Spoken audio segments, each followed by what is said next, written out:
Türkmenistan'ın daşarı yurt biometrik pasportunu almak barada doğru maglumat. Size Türkmenistan'ın daşarı yurt biometrik pasportunu almak için arzanı nira yazmalığı ve qaysı devlet idarasına yüz tutmalığı. Bunun için nehili resminamaların gerektiği, şeylede qaysı yağdaylarda pasportu çalışıp bolyanlığı. Qısaqlı yağdayda biometrik pasport almağın yolları barada doğru maglumat bereriz. Bizim en esası maksadımız olsa, bu amalların ehlisini ne edip xassa yengilleştirip bolyanlığını. Size giyin işleyin. Şu video arkalı düşünürmek. Gelin ilkinci adımlardan başlayalım. Daşarı yurt pasportunu almak için ilk bilen yüz tutmalı. Arza vermeli. Yönü nira? Bunun iki usulü var. Türkmenistan'ın devlet migrasiya qulluğuna ya da online görünüşte Türkmenistan'ın devlet migrasiya qulluğunun resmi web saytına. İkinci adım resminamalar.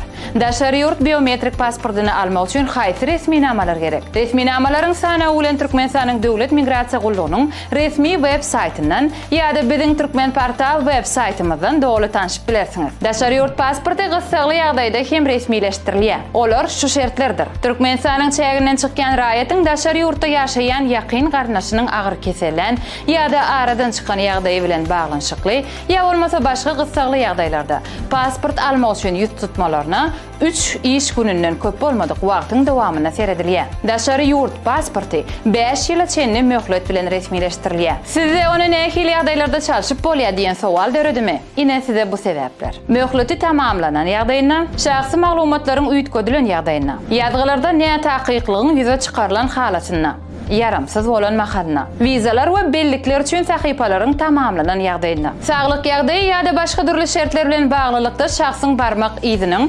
fiziologik aýratyndygynyň üýtgen ýagdaýynda. Iň esasy we köp soralýan soraklaryň biri, daşarı yurt pasportu Türkmenistanyň çeğinden daşyna ýitirilen ýagdaýynda näme etmeli? Munyň üçin Türkmenistanyň daşarı ýurtlardaky diplomatik wekilhanalary ýa-da konsullar tarapyndan berilýän Türkmenistana girmäge hukuk berýän resminama ýurda gaýdyp gelmek için şahsiyetname bolup hizmet edýär. Daşarı yurt pasportunu almak için tölegler şu ýagdaýlarda amal aşyrýar. Daşarı yurt üçün pasportu täzelenenne, yaramsız bolan mahalna, ýitiren halatyna. Videomyzyň şu ýerine çenli biz bir näçe sowallara jogap berdik. Eger daşarı yurt biometrik pasportunu almak için ardany degişli edara barmazdan, oturan ýeriňizden online tapşyrmak isteseňiz, bu hem gatan sat. Munyň üçin Türkmenistanyň döwlet migrasiya gullugynyň resmi web saytynyň online hyzmatlar bölümindäki biometrik pasportu almak için elektron yüz tutma menyusyna girin we ähli soralýan soraklaryna jogap berin. Hormatly tamaşaçylar, gelin nejedemläli. Biometrik pasport almak için ilk bilen resminamalary taýýarlamaly. Biz olaryň salgylaryny aşakda ýerleşdireriz.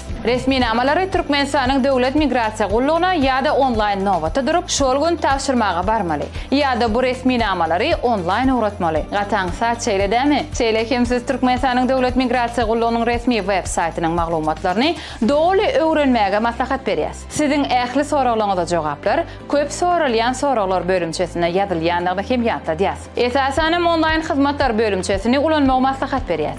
Sebäbi ol ýerde Türkmenistanyň döwlet migrasiya gullugynyň ähli amallaryny online ýerine ýetirmek ýoly goýulan. Mysal üçin awada milli syýahatçylyk dolagyna gitmek üçin elektron ruhsatnamany resmileşdirmek. Hormatly tamaşaçylar, siziň pikirleriňiz bizim üçin gaty wajyp. Şonuň üçin biz siziň bilen hoşlaşamdyk.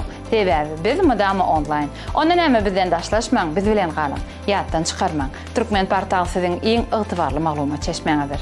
Şunu ýalat özüň gynap şunça gep aýtdyň. Vatandaşlar, şunun ýaly aňsat eken biometrik pasportunu almak yurtun içinde, yurtun daşında. Garaňyny aýdyp duran vatandaşymız sağ olsun. Şunça aýdyp berdi. Oturan yerinde e-posta bilen de näme edip bolýar diye, alıp bolýar, aňsat ýol bilen, online bilen alıp bolýar diye. Biz näme üçin şu wagtça kelemiz işlemedi bu zatlary? Muňda edip gynalyp ýörüs yurtun içinde, yurtun daşında biometrik pasportlarymyzy almak üçin. Yaman aňsat eken. Sen geplep duran. Saňa prikaz berenler. Türkmenistanyň halkyny kellesi işlemen samsykmy diye düşünýäňiz? Näme biz bilmeýäsmi? Türkmenistanyň içinde internet bolsa şunu ýaly edip alınjağını. Bizden bilýäs onu. Türkmenistanyň içinde internet yok. Nähile edip online'da, nähile edip e-posta bilen näme etseler, pasportunu alsylar. Emigrasiýaga gidip görün. Näçe bir adamlar oçura durup, näçe güllep oçura durup alıp bilmeýän ýörenler bar pasportunu. Okuğa gidecekler bile neçe vaxtda oçura durup pul bilen alıyorlar pasportlarını. Yurtun daşında konsula gidip görün. Günün sabahın karanlığından gelip oçura durup yazılıp pis bilen alıyorlar.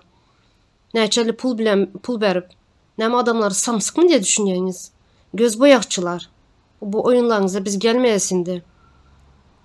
Boldu adamlar oynayanınız, halk oynayanınız. Berde çıkıp odanca gepleyen bolyan.